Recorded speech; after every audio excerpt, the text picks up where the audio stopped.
کو زندگی گزارنے کے لیے بہترین ماڈل کی ضرورت ہوتی ہے جس کو مد نظر رکھ کر انسان اپنی بہترین زندگی گزار سکتا ہے. لیکن آج کل ہماری سوچ کے زاویے بدل چکے ہیں.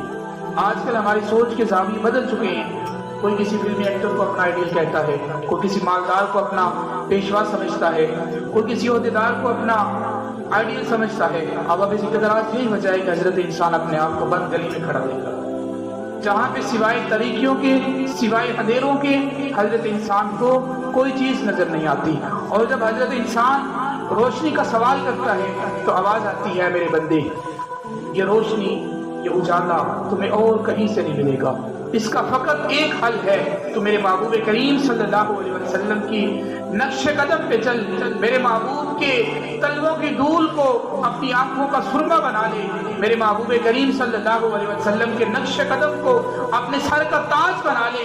تمہیں اے انسان, تمہیں کہیں بھی روشنی کی تلاش میں بھٹکنا نہیں پڑے گا, تمہیں کسی کو اپنا آئیڈیل بنانے کی ضرورت نہیں پڑے گی. تم اتنا سمجھ جاؤ گے کہ ساری دنیا تمہیں اپنا آئیڈیل تسلیم کرنے پہ مجبور ہو.